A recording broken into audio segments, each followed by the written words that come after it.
은행이 자기가 갖고 있는 채권을 1000개라고 한다면 100개라고 한다면 그거를 5단계로 분류를 한다는 거예요. 그게 어떤 단계다? 시작. 정요고 해추. 이거는 외우셔야 돼. 이거 모르면 NPL이 뭔지 출발할 수 없으니까 다 같이 한번 외워봅니다. 시작. 정요고 해추. 이게 이 5가지 단계로 NPL을 분류를 해요. 은행이 분기별로. 이거는 정상이라는 것이 있고 요주의라는 게 있고 고정이라는 게 있고 해수 의문이 있고 추정 손실이 있어요. 그러면 정상은 1월 미만 이자가 연체되지 않는 거예요. 요주의는 1월에서 3월 미만 이자가 연체된 거. 고정은 3개월 이상. 그리고 의문이 되는 거예요. 이자가 내는 거지. 그리고 요거는 해수는 3개월에서 12개월인데 이자를 내는 게 심히 의문이 드는 사람이에요. 그리고 요거는 이거 도저히 해수가 불가능한 것을 5단계로 나눠요. 몇 단계로 나눈다? 5단계. 은행이. 그래서 이제 분기가 되면 은행이 이제 리스트를 쭉 뽑아가지고 대출해준 리스트를 뽑아가지고 이 5단계로 나눠서 여기 고정이라고 돼 있죠. 이 고정 이하에 돼 있는 3개월 이상 연체되어 있는 이자가 안 들어오는 채권을 이거를 매각하려고 해요. 매각. 이게 이제 NPL이거든요. 이게 NPL이 뭐다 그러니까 고정 이하 3개월 이상 연체되어 있는 채권을 은행이 매각하는 것을 NPL이라고 합니다. 정리되셨죠? 자, 그 다음에 그러면 은행이 NPL이 돈이 되는데 은행이 NPL 회사를 만들어가지고 자기들이 북치고 장구치고 하면 좋잖아요. 그런데 왜 NPL을 유동화 회사라는 회사한테 매각하냐는 거예요. 그 이유가 있거든요. 아니 예를 들어서 내가 은행이다. 그러면 NPL이 돈이 되는 거 알잖아요. 그러면 은행이 굳이 NPL 회사한테 유동화 회사한테 채권을 팔 게 아니라 그냥 자기가 뭐 하고 있으면 됩니까? 회사를 만들어가지고 자회사 하나 만들어가지고 매각하면 되잖아요. NPL을 만들어서. 그런데 IFRS라는 국제회계 기준이 있거든요. 국제회계 기준이 뭐냐면 모회사 채권을 자회사로 넘겨서 NPL을 매각하게 되면 부실채권의 그 기준을 대손충당금이라든지 자기자본 비율이라든지 이런 것들의 기준을 모회사하고 자회사를 엮어버려요. 같이 합산해 하거든요. 합산. 그러다 보니까 아니 모회사가 은행이 자회사를 만들어서 NPL을 처리하면 될 텐데 그걸 처리를 못하고 유동화 회사한테 팔게 돼요. 이해가시죠? 왜 유동화 자기가 회사를 만들자고 유동화 회사 내 파느냐? 그러면 그 파는 이유가 몇 가지가 있냐면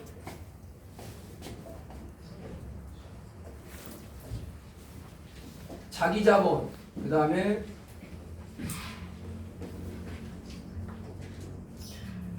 자기 자본이라는 BIS 비율이 있어요. 그 다음에 대손 충당금이라는 충당하는 금액이 있거든요. 그래서 이런 몇 가지, 그 다음에 이제 부실채권이 생기면 관리하는 데 비용이 많이 들어요. 은행 같은 데는 이제 본사로 더 올리잖아요. 지점에 있었던 부실채권이 생기면 전부 담당하는 부서로 올리거든요. 그래서 이런 문제가 생기니까 그리고 부실채권 비율이라는 게 있어요. 부실채권의 비율이라는 게 있는데 아무튼 은행이 금융감독 규정, 은행법 금융감독 규정 제27조에 보게 되면 이렇게 정요고 해추라고 분리해가지고 고정 이하로 돼 있는 것들은 예를 들어서 BIS 비율 같은 경우는 1금융권은 8%, 2금융권은 5%, 그 다음에 대손 충당금 같은 경우는 고정 이하는 20%, 해수는 50%, 해수 불능은 100%. 이 정도로 대손 충당금을 모으고 부실채권 여신 비율은 1.5% 이렇게 금융감독원에서 규정을 해놨어요. 그래서 은행이 이 규정을 맞추기 위해서 분기별로 채권을 정요고 해추로 딱 분류해가지고 뭐지야? 고정이하 채권을 NPL 회사한테 넘기는 거예요. 이해가시죠? NPL 회사 그러니까 은행이 NPL이라는 공급은 안 나올 수가 없는 거예요. 은행이 깍 치고 있을 수가 없어. 만약에 은행이 이거를 그러니까 유동화를 안 시키고 가지고 있으면 BIS 비율 같은 게 예를 들어서 낮아지고 대손 충당금이 돈을 충당하는 비용이 높아지고 그러면 자본이 그만큼 그냥 감식이 줄어들잖아요. 그러다 보니까 첫째 뭐가 생기냐면 외국에서 외자가 못 들어와요. 부실하는 은행이라고 생각해서. 그 다음에 이제 자구책을 마련해갖고 보고해야 되고 임원진을 교체해버려요. 금융 당국이. 그러니까 은행은 어쩔 수 없이 예를 들어서 분기가 되면 정요구 해초 중에서 고정 이하의 세개 단계에 있는 NPL 회사한테 넘길 수밖에 없다. 그 공급은 항상 있을 수밖에 없다라는 거예요. 공급은. 그러면 이제 이 물건을 이런 이유 때문에 이 NPL을 매각하는데 누구한테 하느냐면 은행이 IB라는 인베스트먼트 뱅크라는 투자 은행한테 해요. 그러니까 애국에는요 은행이 딱 두 개예요. 애국 제도는 상업은행하고 투자은행이 있어요. 그러면 애국의 상업은행은 우리나라의 일반 은행이에요. 그리고 투자은행이 우리나라의 증권회사 같은 경우에 FNI, 무슨 하나증권, 대신증권 있잖아요. 키움증권 있듯이 그런 증권회사가 투자회사예요. 그러니까 유한코는 몇 가지 회사냐면 투자회사일 수 있고 투자회사 역할도 하고 있고 AMC 역할도 해요. AMC 역할을. SPC는 아니에요. 유한코가 SPC 회사는 아니라고요. 유한코가 유동화 회사라고 하는데 그건 유동화 정확하게 따지면 처음에 NPL을 떠올 때는 유동화 회사가 아니에요. 투자회사예요. 투자회사. 투자회사가 우리나라는 이제 증권회사나 마찬가지인데 우리나라하고 외국하고 제도가 약간 삐뚤어져 있어요. 그래서 이제 투자회사라는 게 있어요. 투자회사가. 그 투자회사가 예를 들어서 유한코 대신 FNI, 우리 FNI, 키움 FNI 이런 것들이 있거든요. 이런 투자회사들한테 이거를 이제 요 명단을 100개가 2천억이다. 그러면 이 100개 명단을 회계법인한테 일단 감정평가하라고 해요. 분석을 하라고. 그래서 회계법인의 분석을 끝나고 나서 리스트를 여기 IB한테 주는 거예요. 자, 이렇게 해서 우리가 이제 매각하려고 하니까 너희들이 매입하려면 한번 사봐라. 이렇게. 자, 그러면 이 IB가 돈을 이제 입찰한다고 이제 딱 공고를 하면 이제 서류 열람하면서도 돈을 줘요. 서류 열람비를 준다고요. 그래서 서류 열람하고 나서 공고가 뜨면 이제 IB 은행에서 입찰을 봐요. 그래서 1등한 IB 회사가 이 채권을 가져가기로 약정을 해요. 그러면 이제 그때는 이제 유한코는 투자회사예요. 정확하게 말하면 이제 투자회사거든요. 그럼 투자회사가 이제 낙찰을 받았어요. A라는 투자회사가 낙찰을 받고 그 다음에 뭘 하냐면 이 물건을 처리하는 그러니까 1분기에 4분기에서 이걸 가져왔다. 그래서 매각해서 A라는 투자회사가 낙찰받았다 한다면 이 물건만 처리하고 마무리 짓는 회사를 하나 만들어요. 그거를 유동화 회사라고 그래요. 유동화 전문회사. 그 회사 이름이 SPC예요. 그런데 이게 유한회사예요. 그래서 직원이 한 명이에요. 유동화 회사는 직원이 몇 명이다? 한 명이에요. 그래서 이 유동화 회사에 넘기거든요. 그러면 이 유동화 회사 이제 이 물건을 처리하는 유동화 회사를 만들어서 SPC 회사가 다시 AMC한테 관리를 위탁을 하는 거예요. 그러니까 여러분이 만약에 SPC 회사에 유한코에 가서 어떤 경매 물건을 또 온다고 한다면 유한코가 여러분한테 경매 물건을 줬을 때는 유한코는 SPC가 아니라 AMC인 거예요. 그러면 실제 매매 계약서를 딱 보면 양도인은 AMC가 아니라 SPC인 거예요. 투자회사도 아니고. 그렇게 해서 이제 이 AMC가 만들어지면 이 AMC는 이제 위탁을 받았으니까 직원들도 많을 거 아닙니까? SPC는 직원 임원이 한 사람이니까 유동화 계획 같은 것을 만들 수도 없어. 예를 들어서 직원이 한 사람인데 무슨 일을 합니까? 아무것도 못하지. 그래서 AMC에서 이제 유동화 계획이라는 걸 만듭니다. 그래가지고 이거를 금융감독위원회에 있는 다트 전자공시에 올립니다. 이제 이때부터 전자공시에 올리면 이 AMC가 이제 SPC가 이제 실질적으로는 이제 주체는 SPC고 일을 하는 사람들은 AMC니까 SPC가 뭘 만드냐면 ABS라는 유동화 증권을 만들어요. 유동화 증권을. 그럼 왜 증권을 만들까요? 지금 이거를 2천억에 낙찰 받아왔거든요. 2천억에 낙찰 받아왔어요. 그러면 2천억을 여기 은행한테 줘야 될 거 아닙니까? 그럼 그 돈을 자원을 어디서 만드느냐? ABS라는 증권을 발행해서 투자자들한테 이걸 팔아요. 누구한테 판다? 투자 회사들한테.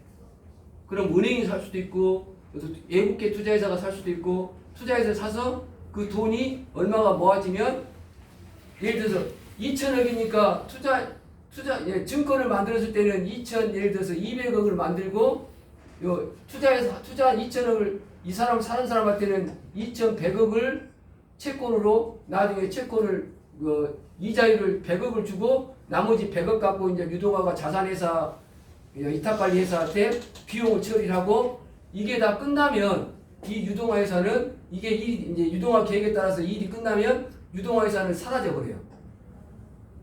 유동화 회사는. 그리고 재매차 무슨 유동화 전문 회사 그러면 그 일이 돈을 갚아버리고 다 일이 매각이 다 끝나고 그러면 유동화 회사는 못 한다고요? 없어져 버리는 거예요. 그러니까 유동화 회사에 전화하면 전화 받는다 안 받는다 여러분이? 안 받지. 여러분이 만나는 사람은 누구예요? AMC예요. 본인이 아니에요. 대리인이에요. 대리인. 수탁이에요. 수탁이. 업무 수탁이. 자, 그래서 그러면 여기서 이런 이유 때문에 이렇게 매각을 하는데 낙찰 받아서 유동화법에 의해 가지고 ABS를 발행해 가지고 투자자를 하는데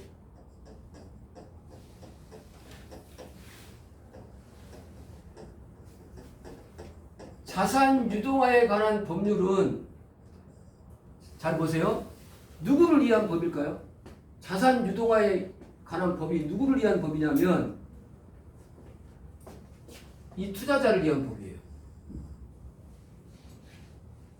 그리고 유동화는요, 우리가 유암코에서 NPL을 떠올 때는 그건 유동화라고 안 해요. 그건 유동화가 아니에요. 그냥 매각이에요, 매각. 그건 일반 매매예요, 매매. 거기는 유동화법이 적용될 여지가 하나도 없어요. 거기는 유동화법이 적용되지 않고 유동화법은 오직 누구를 위해서 유동화법을 적용한다? 투자자. 그러니까 유동화라는 게 뭐예요? 부실채권을 ABS라는 증권으로 만들어서 그 부실채권이 현금화 되는 것을 유동화라고 해요. 그러면 그 과정 중에 그거를 규율하는 건 유동화법이고 유동화법은 낙찰받는 우리하고는 우리가 유동화 회사에서 NPL을 가져왔을 때는 유동화법하고 나하고는 아무 관계 없어요. 딱 이게 AMC한테 나한테 넘어오는 순간부터 아무 관계가 없고 그러면 그래서 모든 것들이 다트라는 공시에 다 공시가 돼요. 왜요?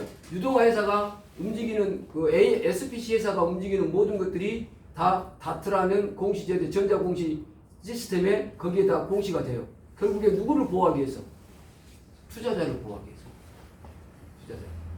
그러면 실은 이제 우리 일반인들은 유동화법하고는 전혀 관계가 없어요. 유동화법을 전혀 몰라도 일반 투자자를 하는 데는 아무 관계가 없어요.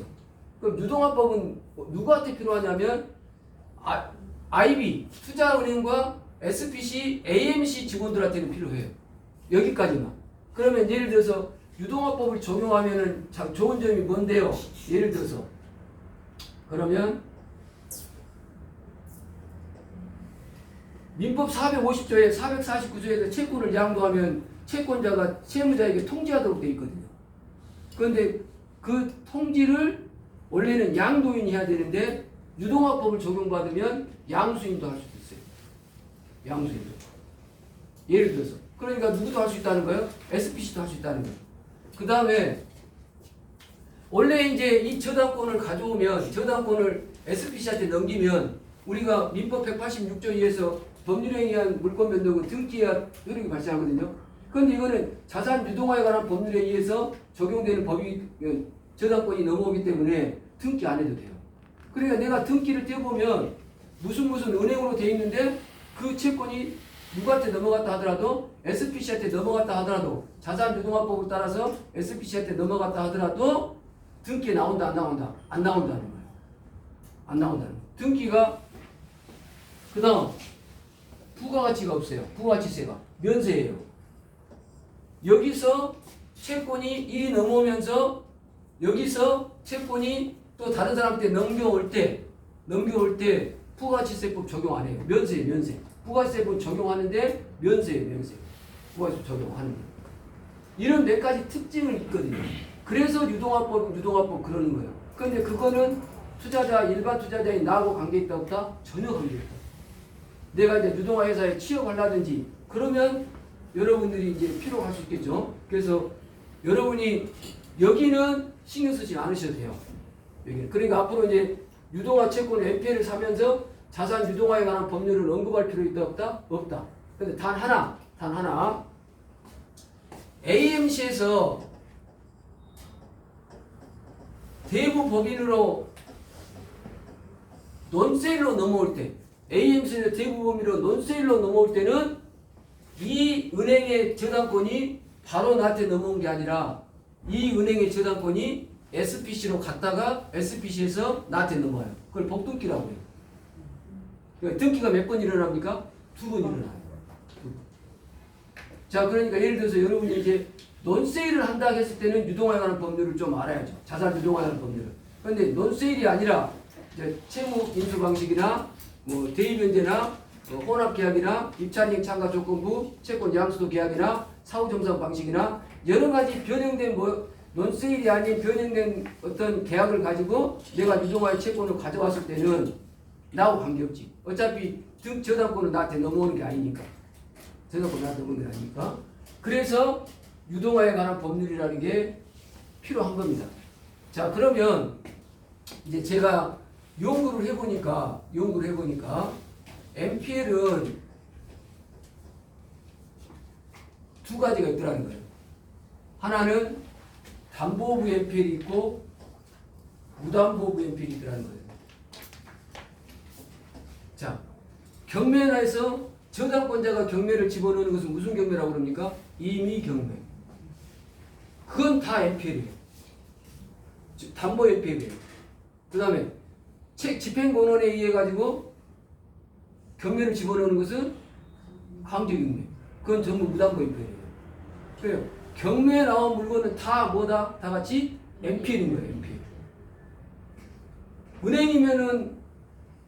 은행이면은 유동화법을 따랐다 한다면 그 채권이 누구한테 가 있을 거고 SPC한테 가 있을 거고 담당자는 내가 통화하는 사람은 AMC고 그 어떤 은행 채권이 유동화법을 따르지 않고 개별로 매각했다 한다면 제1금융권 같은 데는 본점에 그 채권부에 있을 거고 수협이나 그런 데는 지점에서 채권을 갖고 있겠죠.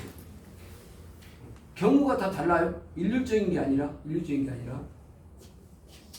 그래서 대한민국에 나와 있는 경매의 물건은 모두 다 NPL이라는 게 내 주장이.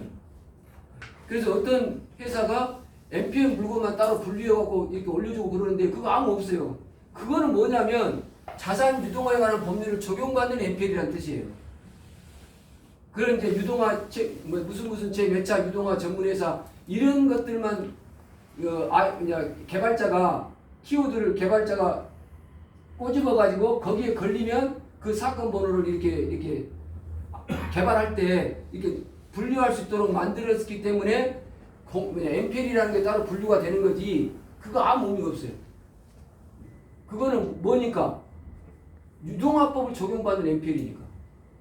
그런데 담보 MPL이 유동화법을 적용받는 MPL이고 유동화법을 적용받지 않는 MPL인데 실무를 이제 얘기해 볼게요. 실무는 여러분이 이제 적용할 때 그러면 예를 들어서 오늘 제가 우리 FNI 대신 FNI 키움 FNI를 다음에서 검색을 해봤어요.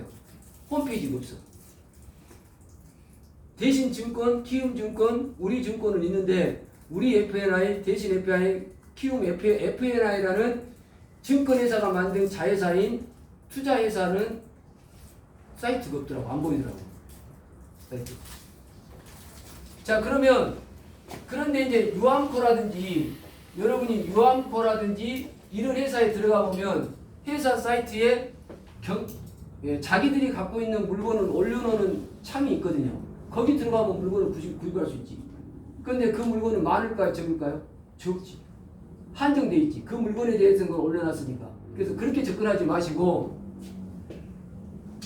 경매를 이제 먼저 물건을 보세요. 자, 무슨 경매?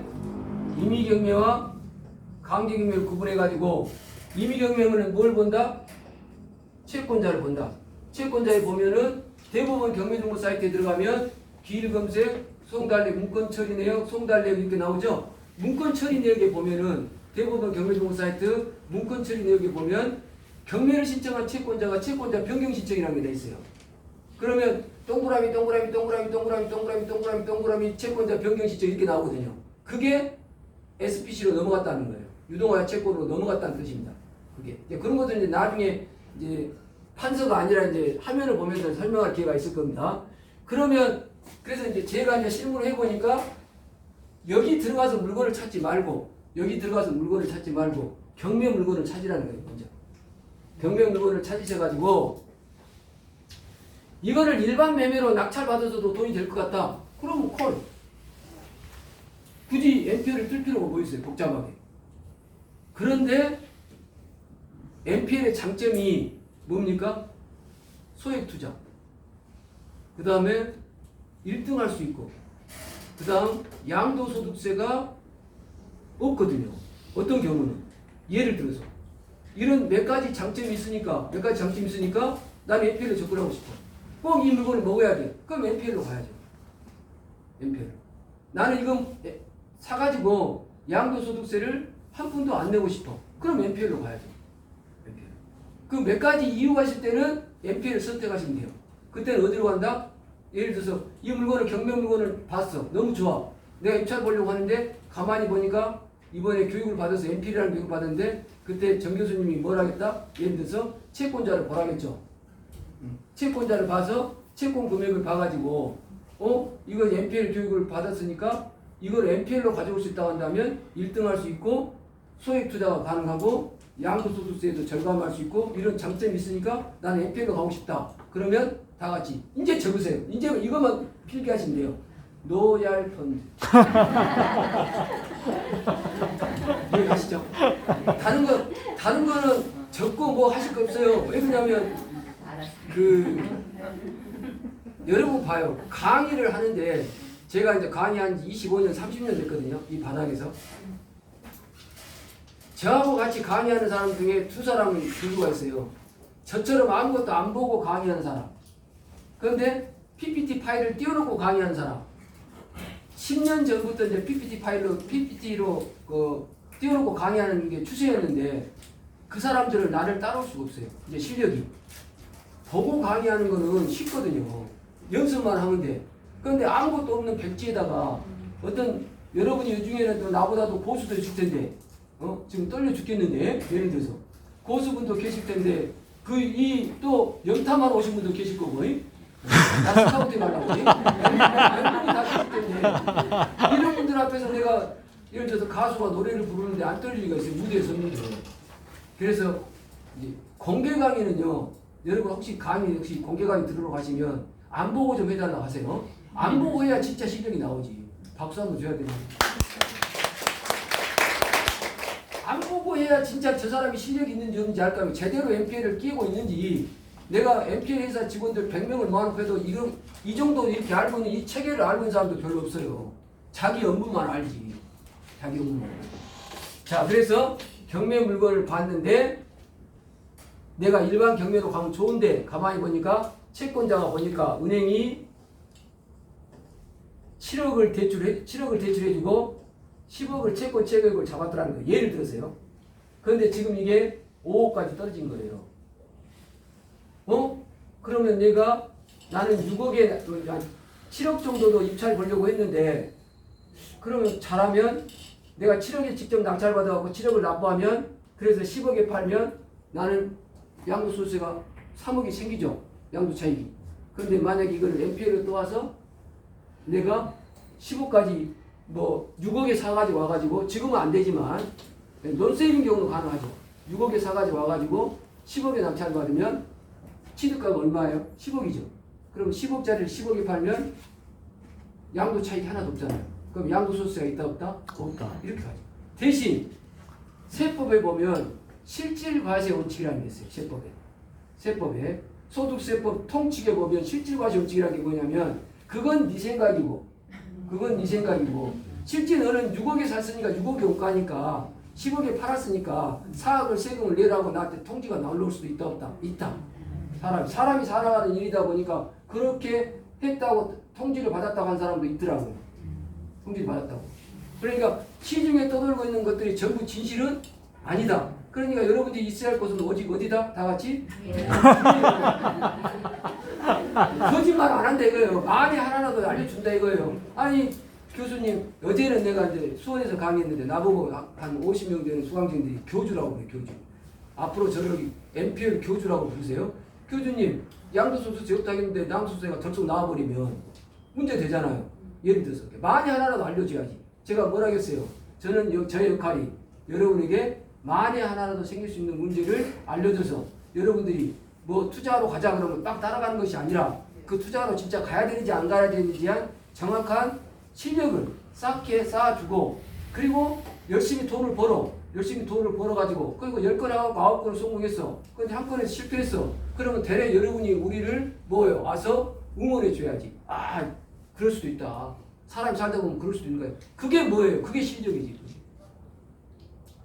오늘 제가 이제 유튜브로 한 편을 봤는데 너무도 가난하게 살았던 어떤 여자분이 사법고시를 합격해가지고 공부하는 법을 합격한 비법을 유튜브에 올려놨더라고요. 그분이 하는 얘기가 뭐였냐면 열심히 공부하는 사람들 틈속에서 같이 공부를 하라는 거예요. 열심히 공부하는 사람 틈속에서. 그러면 나태해지지 않는다는 거예요. 또 슬럼프가 오더라도 그냥 다른 사람들은 열심히 공부하는 모습을 보면 자기 반성이 되더라는 거예요. 제가 드리고 싶은 얘기, 여러분 투자하고 있어서 성공하고 싶으면 성공하는 곳에서 성공하는 일을 하는 성공하는 회사하고 같이 가면 성공이 되는 거예요. 믿습니까? 예. 제가 처음부터 교주니까 제가 믿습니까? 그러면 뭐라고 해야 된다? 믿습니다. 로얄 펀드. 아니 우리는 이제 정부가 아닌가? 제가 다시 한번 해보겠습니다. 믿습니까? 로얄 펀드. 그래요. 내가 브레이크를 정확하게 밟아드릴게요. 나한테 유치권 강의를 딱 듣고 우리 회사에서 얘기하는 유치권 물건을 사업 설명회를 들으면 이거는 진짜 이거는 가짜 판단할 수 있어요. 그리고 판단이 되면 유치권 물건도 투자해서 들고 가면 되잖아요. 그러다가 시간이 많이 걸려. 그러면 우리 회사에 전화해가지고 뭐라고 한다 다 같이 고생하시네요. 지금 피자 10개 보냈으니까 맛있게 드시고 너무 걱정하지 마세요. 사람이 살다 보면 그럴 수도 있다. 그게 실력이잖아요.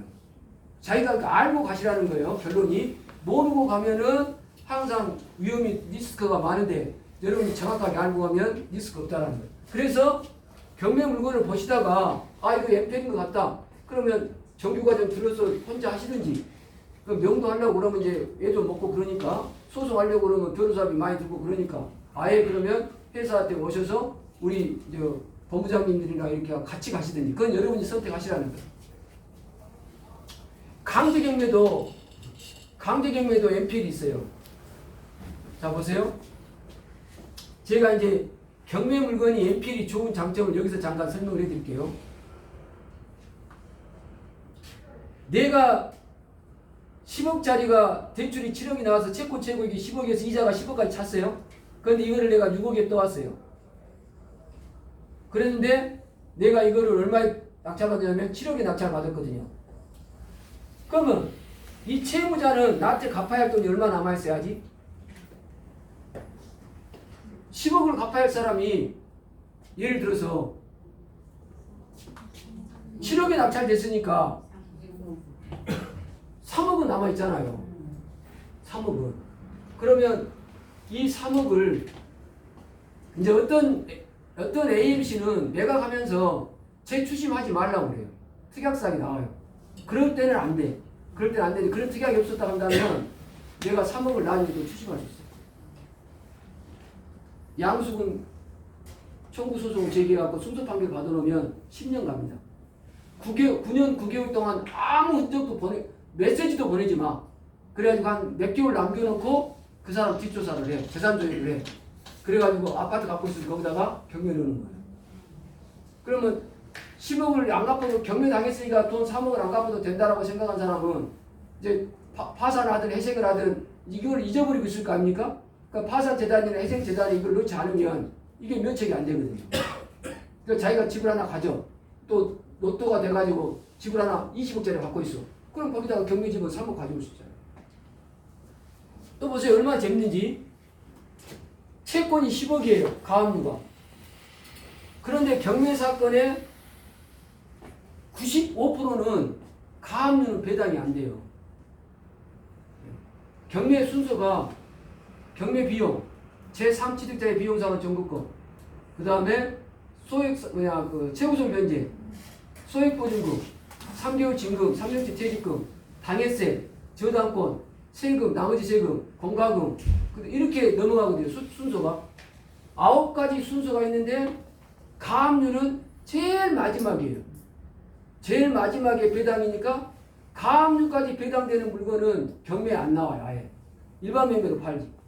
오늘도 누가 공매로 나온 물건을 저쪽 경기 남부 쪽인데 17억 시가 나가는 것을 14억에 사가라고 또 왔더라고요. 말하자면.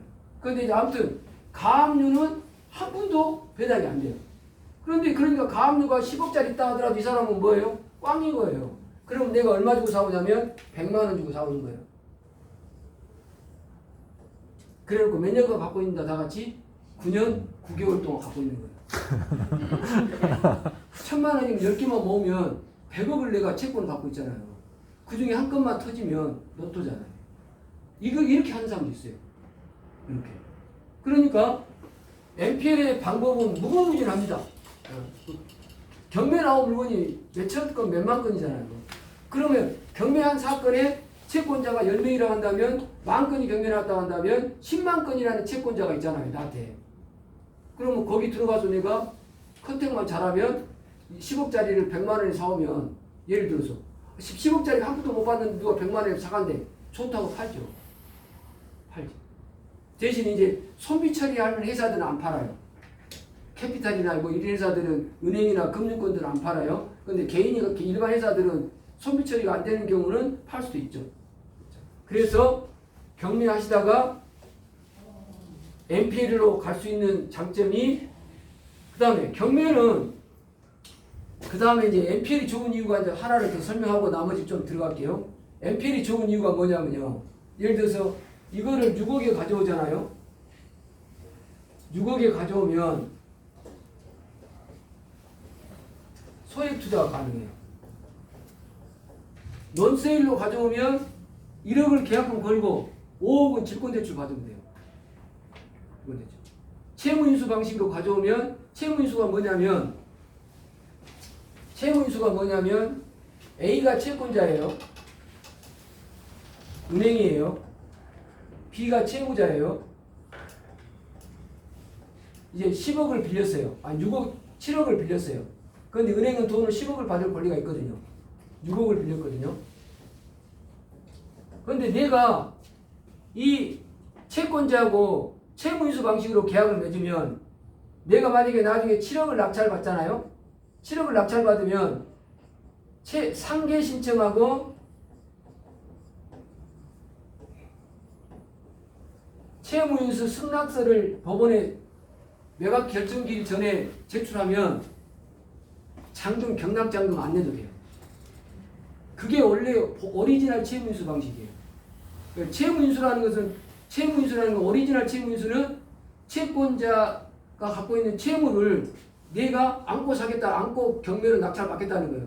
그러면 우리 경매 해보신 분들은 저당권은 말소 기준 권리가 돼가지고 경매로 매각으로 소멸하죠. 그런데 채무인수는 소멸이 안 돼요. 내가 낙찰받아도 저당권은 말소 톡탁 등기를 안 한다고요. 그리고 저당권이 남아. 그럼 일단 소유권을 취득해. 그리고 나서 대안대출을 받아가지고 저당권을 갚는 거예요. 이게 채무인수예요. 채무인수. 그러니까 채무인수 방식으로 가면은 계약금만 있으면 되잖아요. 그런데 두 번째, 오리지널 채무인수 방식이 아니라 채무인수가 예를 들어서 543조가 453조가 채권자의 계약에 의한 채무인수, 454조가 채무자의 계약에 의한 채무인수 방식. 박수 한번 쳐야 되는데. 아니 그 많은 법조문을 다 외우고 있잖아요 지금. 아니 채무인수를 얘기하면서 민법 453조하고 454조를 얘기 안 하면 그거는 거짓말인 거예요. 채무인수를 모르는 거예요. 제대로 모르는 거예요. 예를 들어서 채무인수라는 거 오리지널은 뭐다? 낙찰 받았는데 잔금을 낸다 안 낸다? 안 내는 거예요. 경락잔금 대출 안 받고 채무를 안고 사오는 거예요. 그런데 이제 변형된 채무인수는 뭐냐면 이제 그 구체적인 사례는 이제 2부에서 설명하겠습니다만 채무인수는 뭐냐면 채무인수하기로 계약만 맺어. 그래놓고 잔금은 경락잔금을 대출받아요. 그럼 당사자는 우리는 이제 사적자치 원칙이라 해갖고 계약 체결 자유, 내용의 자유, 상대방 선택의 자유, 방식의 자유가 있어서 내용의 자유가 강행벽구나 금지 강행벽구 위반되지 않으면 당사자 약정에서 얼마든지 정할 수 있거든요. 그러니까 SPC 회사한테 가가지고 채무인수 방식으로 하는데 야 잔금 안 내는 채무인수 방식도 하자. 그렇게 할 수도 있고 자 잔금을 내는 채무인수 방식으로 할 수도 있자. 하자. 그러면 그렇게 되는 거예요. 그런데 이제 저희 회사 같은 경우는 원래 오리지널 채무인수 방식이 아니라 변형된 채무인수 방식으로 가는 거죠. 이해가죠?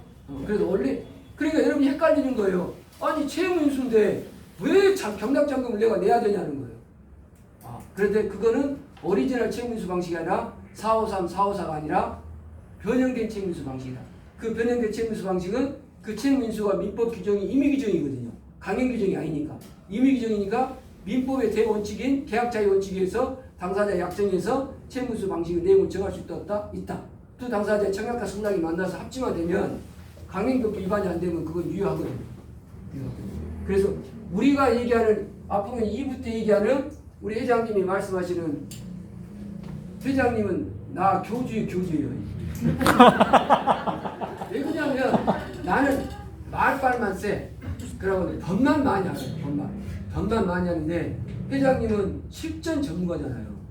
그러니까 나는 이제 전쟁터에 나가 싸우면 손자병법 몇 조 얘기하면 이렇게만 얘기해. 회장님은 권총 한 방울 나를 딱 싸우면 되잖아요. 그럼 누가 이길까요? 당연히 권총 주고 있는 사람이 이기지. 실전 전문가인데. 대신 제가 그랬죠. 나한테 뭘 많이 배우시라고 했어요? 브레이크 밟는 법을 많이 배우시라고 했죠. 그래서 이제 오늘 배웠어. 일단 이후에 회장님이 채무인수 얘기하면 회장님은 채무인수라는 건 채무를 인수해서 경락잔금을 안 내는 건데 왜 자꾸 경락잔금 대출을 받는다고 그러시지? 그렇게 의심하시면 안 돼요. 오리지널 채무인수가 아니라 무슨 채무인수다? 변형된 채무인수 방식이랍니다. 변형된 채무인수. 시간 잘 가죠? 지금 몇 분 지났어요? 50분. 50분. 박수 한번 줘야 되는데. 그냥 5분 더 하는데. 그래서 그 용어 하나하나가 엄청난 의미를 갖고 있어요. 용어 하나하나가 의미를. 그래서 그 채무인수 방식으로 가져와서 예를 들어서 이제 우리가 유치권을 깨는 방법이 있거든요. 유치권을 깨는 방법이 이제 유치권이나 법정이상권이나 대지권 미등기나 선순위 세입자나 이렇게 공법상 하자가 있는 이런 물건들을 가져오면 10억짜리 경매 물건이 5억까지 떨어져요. 그러면 내가 채권을 매입하는 것 비용이 그만큼 줄어들겠죠. 싸게 가져오잖아요. 그런데 문제는 이런 문제를 풀어야 돼요. 이런 문제를 풀어야 돼요. 그래서 유치권을 푸는 방법이 유치권의 성립 요건을 갖고 유치권을 깨는 방법이 있고 대법원 판례를 깨는 방법이 있어요. 그러니까 유치권 소송을 했는데 낙찰자인 내가 그러는 거 유치권자가 유치권 소송에서 자기가 승소했다고 좋아하니까 법정에서 내가 그러는 거야. 박수를 쳐. 축하합니다. But 그러나 유치권은 성립할지 모르지만 그 성립된 유치권을 가지고 낙찰자한테 대항할 수 없다는 판례가 5개가 있거든요. 그러니까 나는 총이 몇 개예요? 2개예요. 유치권 소송하다가 저 깨졌어. 그런데 판사 앞에서 내가 뭐라고 한다. 박수를 쳐. 유치권자 축하한다고. 유치권 성립된. But 그러나 그 성립된 유치권을 갖고 낙찰자 나한테는 대항할 수 없다는 판례를 하나 딱 내는 거예요. 이해가시죠? 선고기 전에 예를 들어서 그렇게 해갖고 깨는 거예요. 그러면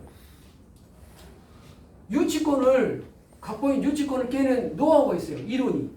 유치권으로 돈을 버는 이론이 있는데 유치권 깨는 건 이제 소송의 문제고 대소변이라는 이론이 있어요.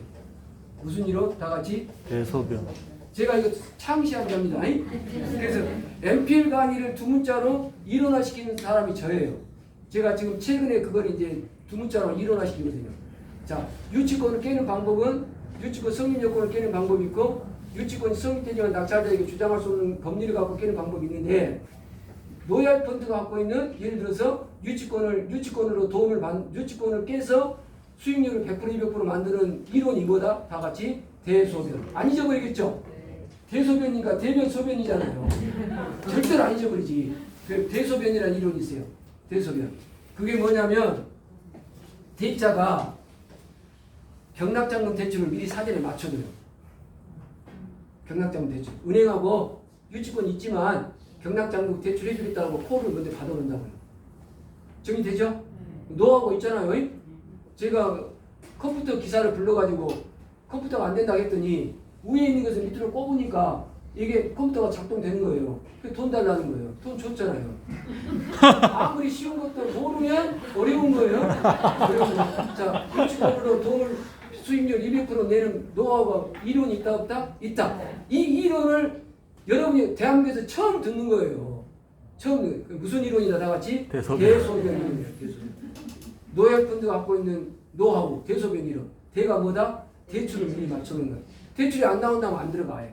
그러면 여러분이 회사가 유치권으로 성공한다고 얘기했던 말들은 뻥이다 진짜다. 진짜지. 여러분한테 소개하고 여러분 투자금 받아서 유치권 있는 물건 들어갈 때는 대출이 안 나온다면 아예 투자를 안 가니까. 두 번째, 소송으로 비하되는 건 안 가요. 유치권을 깨는 방법이 혹시 여러분 유치권자 해가지고 낙찰자한테 명도 당할 사람 나한테 전화해. 내가 또 그 사람을 깨는 방법을 밝혀주니까. 법이라는 건요, 어떻게 보는가에 따라서 창과 방패가 똑같아요. 양립해요. 그러니까 법조문 법리를 많이 알면 방패가 많은 거고, 법리를 많이 알면 창이 많은 거예요. 더 두꺼운 방패가 있다 하더라도 날카로운 창으로 얼마든지 뚫고 갈 수 있어요. 그게 이제 공부를 오래 하다 보면 법을 많이 주무르다 보면 우리 같은 경우는 법을 이렇게 손에다 놓고 주무르잖아요. 법조문 이렇게. 그러니까 딱 보고 소송으로 가는 MPL은 산다 안 산다? 안 산다. 아예 안 들어간다. 그러면 여러분한테 회사가 소개하는 MPL은 소송으로 갈 일이 거의 없다 이 말이잖아요. 자, 그 다음 인도명령이라는 제도가 있어요. 민사집행법 136조. 그 다음에 명도소송이라는 게 있는데 명도소송은 길게는 2년 3년 걸릴 수가 있어요. 원래는 1년 안에 끝나야 되는데 그러면 투자금이 묶일 수 있잖아요. 예를 들어서. 그러면 더 무서운 건 뭐예요? 6개월 1년 안에 끝나야 되는데 2년 3년 가버리면 만약에 직권대출 받았다든지 그러면 직권 이자가 어마어마하죠? 7% 뭐 그러니까 어마무시하잖아요. 그러니까 소송으로 가는 건 아예 안 가요. 그럼 반대로 얘기하면 로얄펀드가 얘기하는 투자 물건에 유치권 있는 물건은 소송으로 갈 일이 거의 없다. 그런데 명도소송이 아니라 인도명령으로 끝날 수 있는 걸 가요. 무슨 명령 다 같이? 인도명령. 민사집행법 136조에 낙찰자가 잔금 납부하고 6개월 이내 인도명령 신청하면 판결문하고 똑같은 명도소송과 똑같은 효력을 집행권으로 주거든요. 그런데 이제 요것도 또 실무로 가면 또 예외가 있어. 인도명령 받았다고 다 끝나는 거 아니에요. 인도명령 받았다고. 인도명령 받았다고 다 집행되는 거 아니니까 그런 건 이제 변론을 하고. 그 다음에 변이 뭘까요? 그 대소변이니까 변. 잔금을 못 넣잖아요.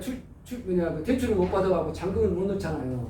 그러면 재매각이 나와버리면 낙찰자 지위가 소멸돼요. 재매각기 3일 전까지.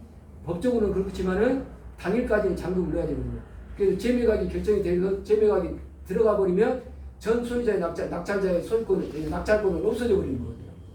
그러니까 그러면 잔금을 맞출 기간이 없어지잖아요. 그런데 우리는 예를 들어서 채권자하고 미리 예를 들어서 협상을 묵시에 협상을 해요. 묵시 협상을. 뭐라고 하느냐? 만약에 대출이 안 나서 재매각이 나오면 재매각을 넣지 말고 경매 날짜를 못 해달라고 연기해달라고. 그럼 2개월, 3개월이 늘어날 수 있거든요. 그럼 그 안에 대출을 맞추면 되잖아요. 그런데 그럴 필요도 없어. 왜요? 대회에서 끝나버렸으니까. 우리 회사는 뭐에서 끝났다요? 대회에서 끝났잖아요. 대출이 안 되는 물건 같은 아예 사전에 약정이 안 되면 들어간다 안 들어간다? 안 들어간다. 믿습니까? 믿습니다. 뭐야 못 들어간다. 네.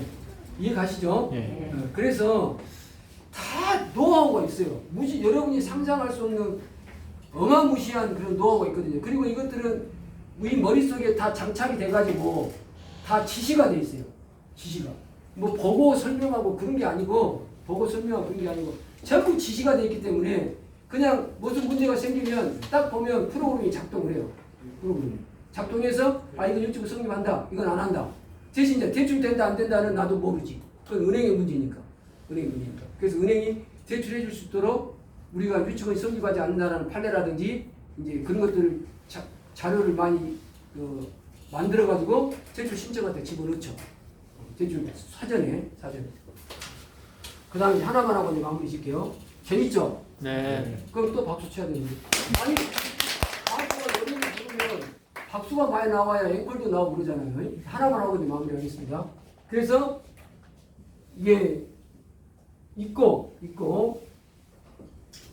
그러면 저희 회사가 수익률을 200% 만들어내는 거 300% 만들어낸다고 그러는데 여러분 속으로 뭐라고 그래요? 다 같이 뻥이죠? 그렇게 이제 생각할 수 있잖아요. 생각할 수 있잖아요. 그런데 여기에도 이론이 있다 없다? 있다. 여기도 이론이 있어요. 이 체계가.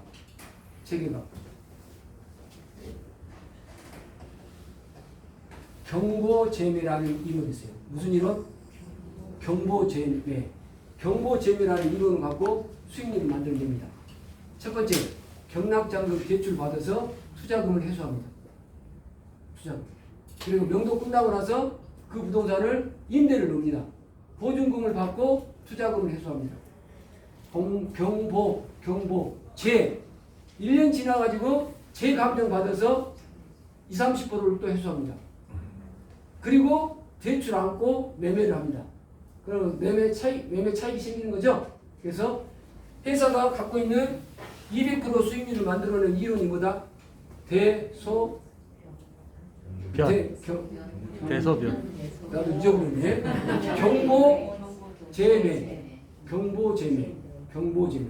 그래서 여러분이 대소변 이론과 경보재론이라는 경보재매라는 이론이 합쳐져 가지고 수익률을 20% 만들어낼 수, 200%, 100%를 만들어낼 수 있어요. 믿습니까? 반대. 오늘까지 주어진 시간이 이거니까 너무 길면 그러니까 차 한잔 하시고 2부에 우리 나의 교주의 교주이신 윤 회장님을 모시도록 하겠습니다. 감사합니다.